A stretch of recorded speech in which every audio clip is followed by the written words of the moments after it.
Standing up there, are we, Scooter?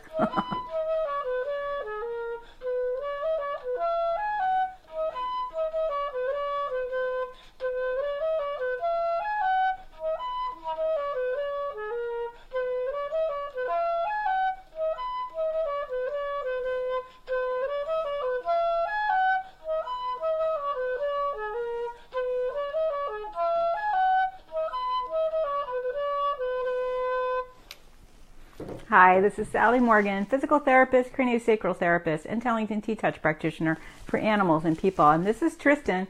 He's a Corgi, and this is an episode of Conversations with a Corgi.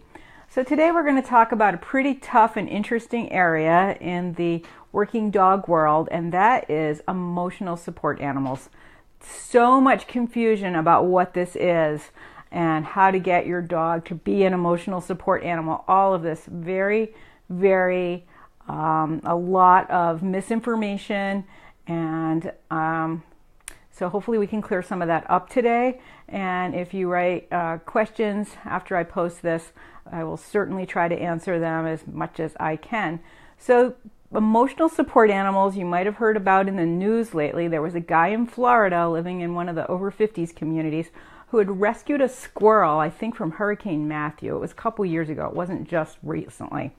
And he had been taking care of this squirrel, and he got the squirrel certified, or however registered, as a emotional support animal. And there's plenty of places online that'll help you do that if you want to do that. And emotional support animals are, because of the confusion, some of their websites are registerservicedogs.com, but that is a different thing. So it's almost like the pet food labels. This is a very confusing area and purposely made to be so by the people promoting some of these things. So anyway, the poor guy with the squirrel, his area didn't, his landlord or place where he was living didn't allow the condo associations support animals, and they didn't allow pets. So he had this squirrel, which I think was living in his house pretty much like a cat would be. Now, we all know that animals provide wonderful benefits to seniors. They help combat loneliness. They get you in a routine of feeding them. They help you interact with others. They decrease stress. They decrease blood pressure. Even a squirrel can do these things. So, or I shouldn't say even a squirrel can do all of these things for this guy. So there was no question that the squirrel was doing work for this guy and helping him. However, because the squirrel was deemed an emotional support animal, he did not necessarily have to be allowed to keep the dog or the squirrel in his residence. So in fact, he lost his place there and he had to move out with his squirrel. And some of the confusion around that will be cleared up as I go through some of these main points about emotional support animals. The landlords generally have to accept an emotional support animal, except in some cases, and the squirrel is one of those cases. So, emotional support animals, comfort animals, and therapy dogs are not service animals. Service animals are different, and that is under Title II and Title III of the American Disabilities Act. So, an animal that is a service animal is allowed according to the American Disability Act under Title II and Title III. Now, there was one thing thrown in there, comfort animals. They are therapy dogs. My dog Comet worked as a comfort dog after 9/11. The golden retrievers in Connecticut that are therapy dogs have been comfort animals after shootings. So they are a step up from just a therapy dog, but they are still a therapy dog, not a service dog. So other species of animals, wild or domestic, trained or untrained, are not considered service animals. So service animals have to be dogs. Now, I have a friend who trained a miniature horse to be a service animal, and that was a lot of legal rigmarole, and I believe that the pony may have even been owned by a lawyer. But dogs are service dogs, okay? Other species of animals cannot be service animals according to Title II and Title III of the American Disabilities Act. So, emotional support animals, they're making appearances in dorms, college campuses, all over the place. So let's look at some of the questions. Are emotional support dogs legal, or other animals? The law allows that a trained service dog can accompany a person with a disability, according to the American with Disabilities Act. An emotional support animal is an animal, typically a dog or a cat, although it can be other species, a squirrel, that provides a therapeutic benefit to its owner through companionship. So a service dog is with a person with a disability. And there's a list of what those are. And so that's different from an emotional support animal. So that brings us to, well, I've seen something on the plane. What's that about? And even my sister commented that there were more animals in airports than she used to see. Are emotional support dogs allowed on planes?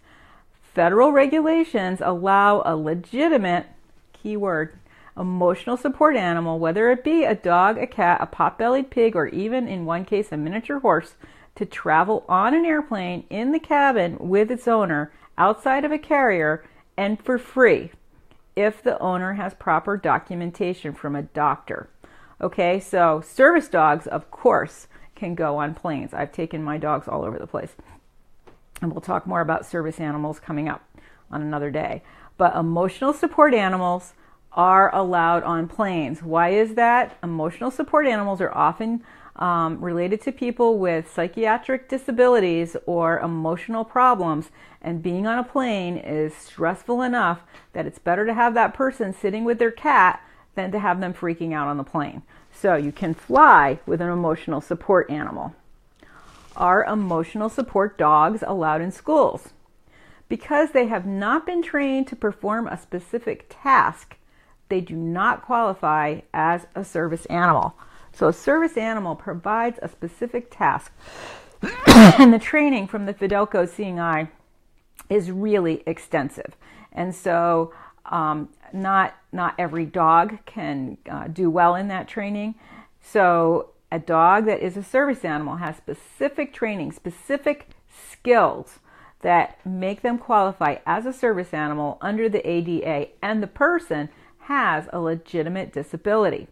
Okay, so some state and local governments allow people can bring an emotional support animal into public places like schools. So it depends on your state if an emotional support animal can go into a public place. An emotional support animal, critically here, is not a service animal.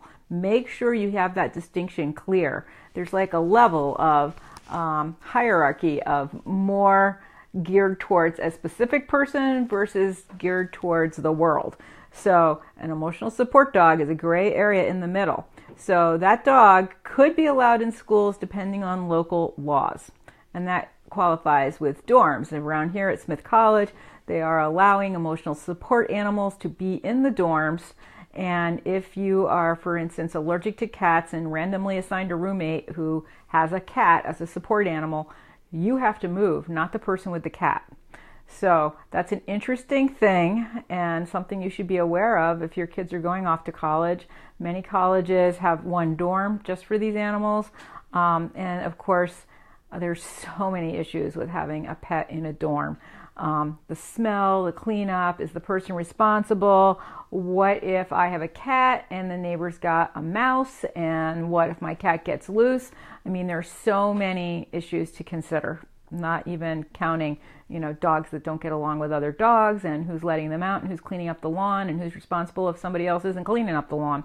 So an emotional support animal by state laws might be allowed to go in a public place. Can an emotional support dog go into a store? The Americans with Disabilities Act cites that emotional support dogs or animals do not have the training to do a specific task in assisting a person with a disability, which is a service dog. So therefore, emotional support dogs may not be allowed to go with their owner in a public place like a restaurant, a store, or a hotel. That's from August 2016.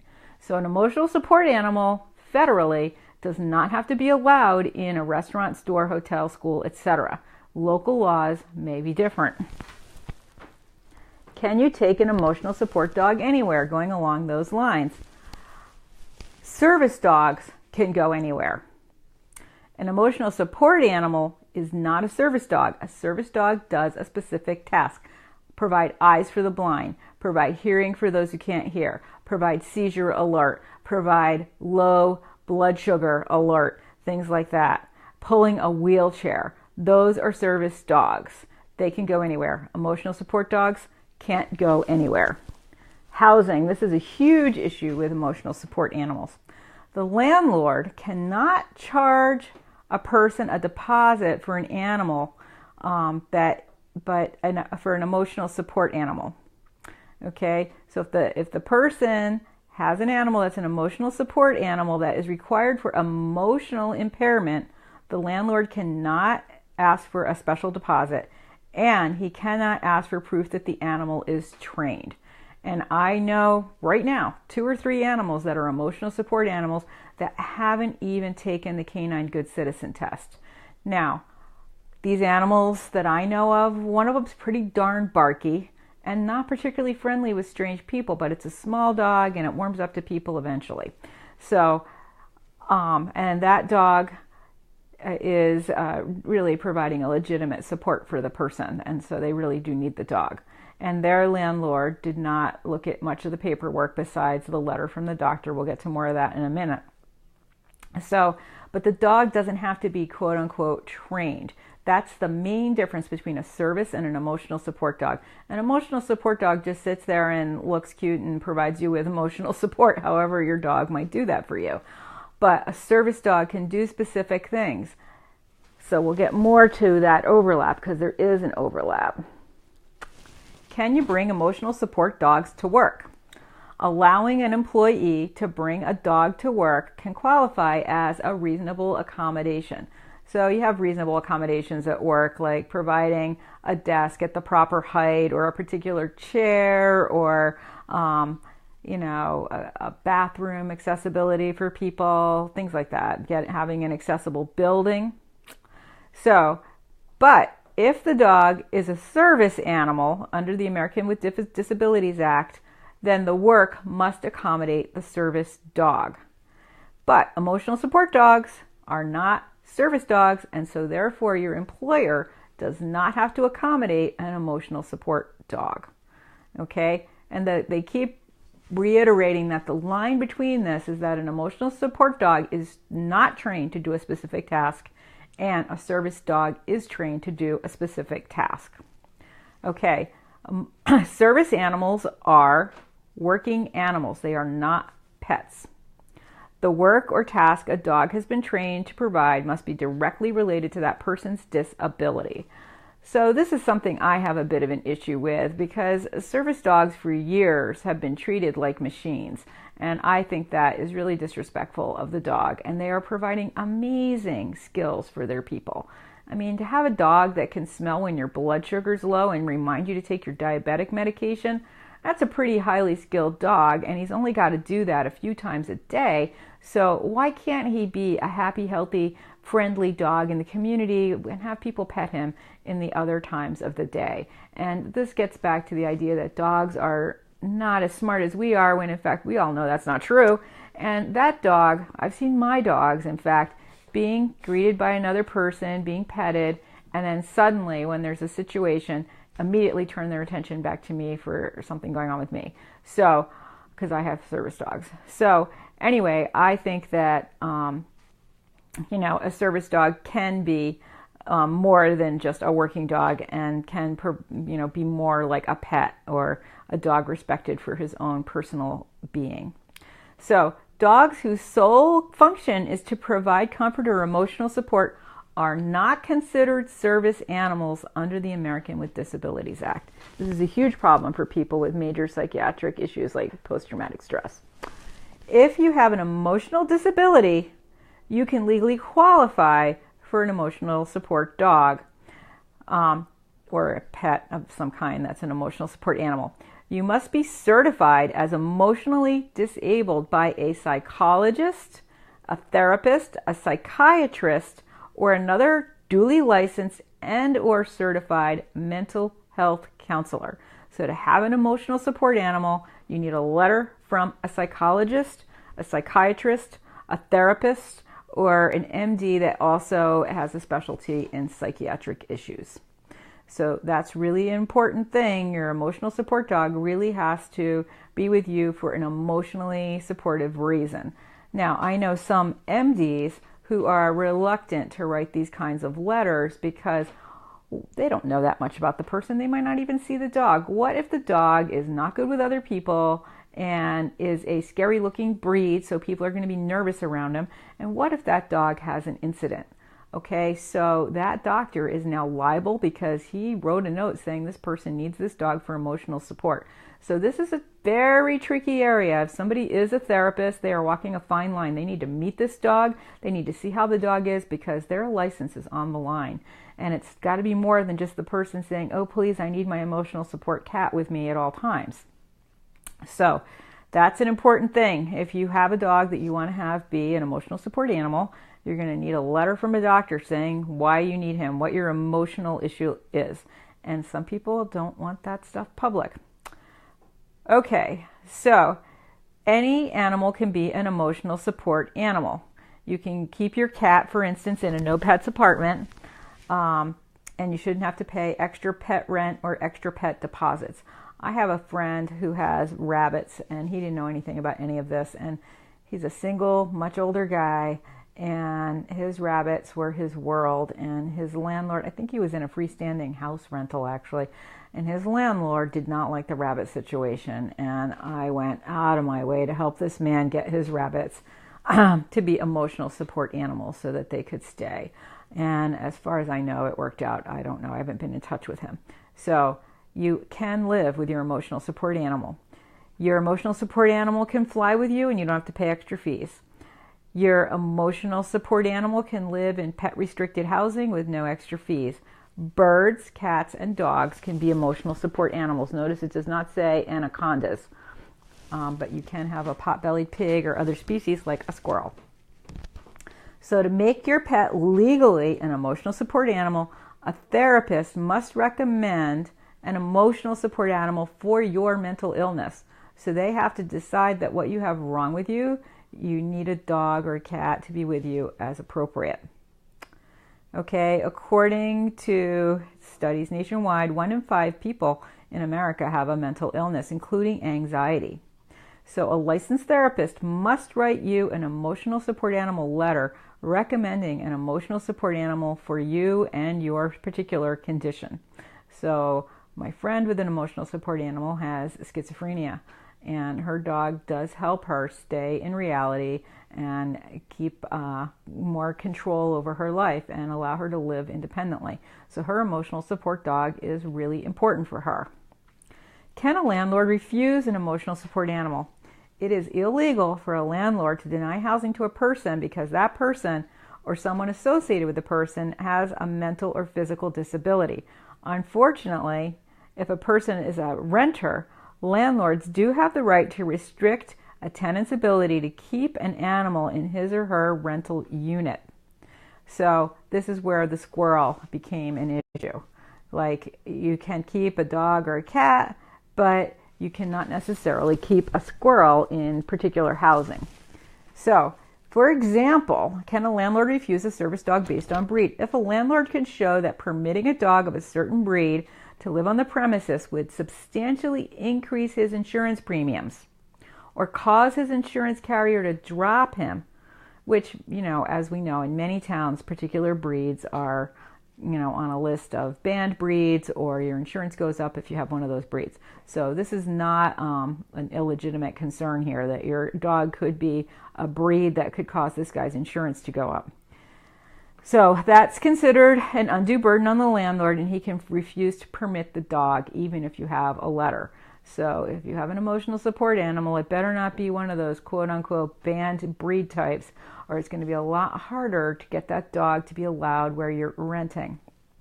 So this is where the squirrel crossed the line. Do squirrels cause your insurance to go up? I don't know. Squirrels sometimes carry rabies. This squirrel is a guy's pet. He's never leaving the house. He's not associating with other animals. If he's not rabid now, he's not likely to be rabid. So I don't know. But because people don't understand squirrels, he probably had an issue that he could not resolve, the poor guy with the squirrel. Okay, your service dog, emotional support dog, or therapy dog will be registered with the U.S. Animal Registry for the whole life of the dog. So that's a particular place, U.S. Dog Registry, Service Dog Registration and Supplies. That's a website. So you can go to this place and they'll give you information. 3 easy steps: register your dog, therapy dog, emotional support dog. You get a kit, you customize your kit, you provide your info, and boom, they give you a piece of paper. Is that legitimate? This is where the squirrel was registered, but not under the service dog, the dog registry one of the other places that provide emotional support animal registries. So there are some really long-standing ones like Fidelco that give certification to animals that do work for us. And then there's some lesser known ones, like the place that I use is more local, and they are pretty rigorous. I mean, this woman does not want her credibility to be on the line, so she's pretty careful when she's doing the tests with the dogs and providing the paperwork. You need to give them a lot of paperwork to have a service dog. So, can a dog be a service dog for anxiety? And that is an important question because this overlaps with post-traumatic stress issues and our veterans. Just like a standard service dog, standard in quotes, psychiatric service dogs are trained to help a person accomplish necessary tasks and protect them from harm. A psychiatric service dog may indeed help someone with anxiety, and this is how. This is the difference. This dog, a psychiatric service dog, is trained to do a specific task to help the person, whereas an emotional support animal is not trained to do a specific task. So a psychiatric service dog, for somebody with anxiety, for instance, may be trained to bring them medication, bring them water to swallow the medication, so the dog might be able to open the refrigerator. I've seen lovely videos of dogs doing this, and help the person when they're having an anxiety attack. So when somebody's having a panic attack or an anxiety attack, they are completely disabled. They can't breathe. They often can't talk. I've worked with lots of people during these situations. And to have a dog do things to help them in that moment is super useful. So that dog has to be trained to do a specific task. And anybody providing you with a service dog certificate is going to want to make sure that your dog really does do a specific task if you have anxiety. It is not enough for the dog to come and sit quietly by you. They need that dog to do a specific task. So, emotional support animals, comfort dogs, therapy dogs, they are not service animals. And any animal, any species, domestic, trained, untrained, are not considered service animals either. It has to be a dog to be a service animal. And I'm sure the people that are training miniature horses to do service work are really fighting this. Many people have issues with this. It's not my choice by any means that an emotional support animal is not a service animal. And certainly on behalf of our veterans and some wonderful service dog training facilities I've been to, one in Colorado in particular, they are working very hard to change some of these laws so that people can have a service dog when they have significant psychiatric issues. So, an emotional support pet alleviates symptoms of a mental or emotional disability through companionship and affection. Unlike most assistance animals, like a service dog, an emotional support dog does not have any particular training or experience. So, legitimate emotional support animals, cat, dog, pot-bellied pig, can fly for free. And a public entity can ask if your animal is, they can ask for proof of your dog being a service dog, but they are not, and they can ask what the dog is trained to perform. So people will ask me, oh, is this a service dog? Yes. What does your dog do? My dogs are seizure alert dogs. And then they can require documentation that the dog is certified, but they cannot require proof that the dog is trained or licensed as a service animal. And they're not allowed to ask you what's wrong with you, but they can ask what the dog is trained to do. So let's look down the line here. So emotional support dogs do not have the training to have to be doing specific tasks with animals. So they are often not allowed in hotels and restaurants and stores. unless it's on a state-by-state basis. And I have on occasion taken my service dogs into like the J.C. Penney's, and boy, my dogs are short and pretty easily unnoticed, but occasionally a little kid will see the dog and go berserk and say, "Is that lady blind? What's wrong with that lady?" And the mom is very flustered and doesn't know what to do. So at that point, I usually have to come over and talk to them, just because I'm nice, and I'll go out of my way to help them understand, because I want animals in our lives, and I think animals do important things. So the one requirement for a person to legally qualify for an emotional support animal is that you have a letter from a licensed mental health professional, not the family doctor. It has to be a therapist, psychologist, psychiatrist. And it has to be on that person's letterhead stating that the person under that therapist's care is emotionally disabled in some way. So, therapist, psychologist, psychiatrist, not the family doctor. There are some MDs that overlap and do a lot of mental health work, and they have secondary certifications and licenses and things. So that person will qualify, but not your local MD. Okay, so that's what emotional support dogs do. And as I said earlier, sometimes they're allowed in schools, sometimes they're not. And the landlord can refuse them if he can prove, and the poor landlord, he's got to spend a lot of money on this, if he can prove that that dog is of a breed, or the squirrel in this case, has some issues that make it so that it is an undue burden on him to have to make accommodations for that animal. So, an emotional support dog is fairly accepted in some places, but not universally accepted like a service dog. They're very different. And it comes back to training.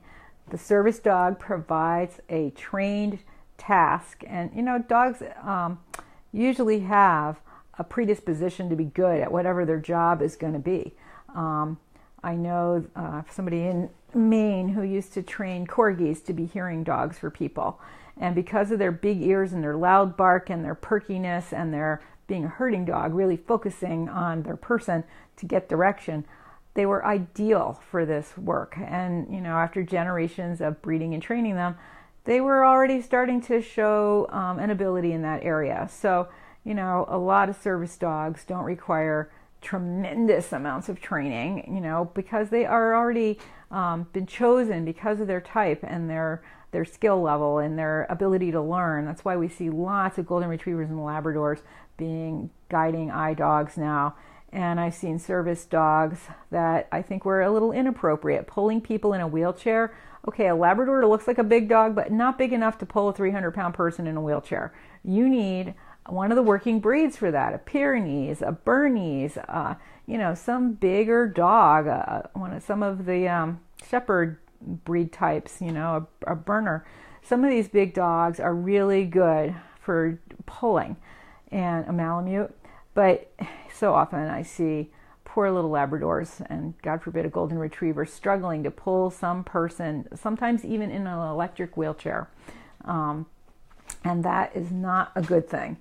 But that service dog has been trained to do that, trained to open the refrigerator, trained to do things. I have a friend who trains her own dogs mostly. She has a number of different physical disabilities. Her dogs can put clothes on her. They can have, she's used Border Collies for years. She has taught them to put socks on her, pull her pants up, help her get a shirt over her head, and push her on and off of the bed if she's having trouble moving her body parts. So her dogs do a number of great things for her. And because her ability to control her limbs is limited at times, because she's used Border Collies, they're very focused on eye movements. And so she has taught her dogs to do a number of tasks for years. She's had 3 or 4 dogs in the time I've known her, just by using motions from her eyes. And it's fascinating to watch. And she finally took her dogs to Texas, to one of the places that helps certify service dogs. And her dog had the second or first highest score that any dog had ever gotten. I mean, they were just perfect for what she wanted. And I think actually a couple of the dogs that she had were just loose dogs that wandered over to her house and came into her life. And certainly anybody with a service animal has had the experience of the next dog being taught by the existing dog. So that's an interesting thing that my dogs have all done for each other. So anyway, that's a little bit about what emotional support animals are. They are not service dogs, and they're not therapy dogs. And if I wanted to have my dog be an emotional support dog, I certainly would try to get him a CGC, Canine Good Citizen testing, just so it would make my life easier bringing him places and knowing that he is going to behave well. But I'll tell you, my friend who has an emotional support dog, she is on disability. Her income is very, very limited. A CGC test can run up to $100, $150, and depending on your area. And even just to fill out the registration is $50 or something. So she really can't afford to have her dog be certified as a CGC dog, but he does do great emotional support work. And her dog she has a license from a couple of different therapists and psychiatrists, so she's all set with that dog being an emotional support dog.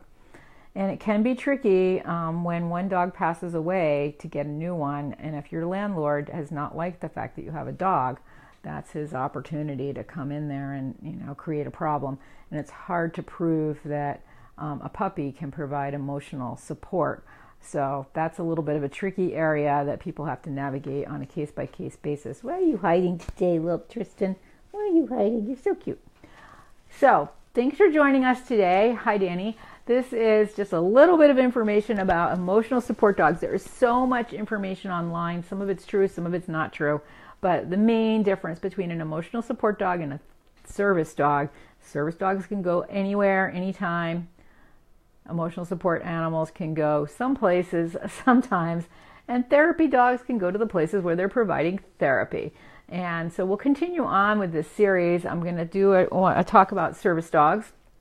I may do a talk about comfort dogs, because that's kind of a specialized area of therapy dog, and then kind of wrap it all up. So we'll be back, I think tomorrow's Friday at around 8:30, and then at 9:30 on the weekends as we continue talking about support animals, service animals, therapy animals, and dogs. Thanks for joining us today. We hope everybody has a great day. My card deck might be out at the end of next week, I am hoping. It's been a long slog with something so little.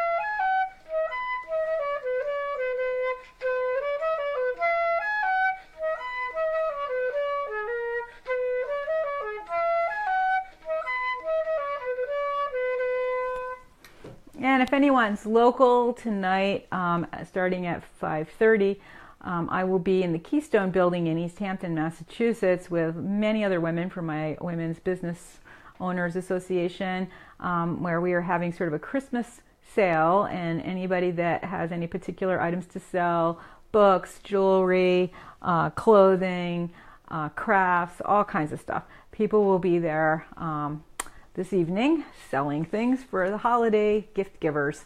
So we'll see you tomorrow. Thanks for joining us, and look into an emotional support animal if you possibly need one.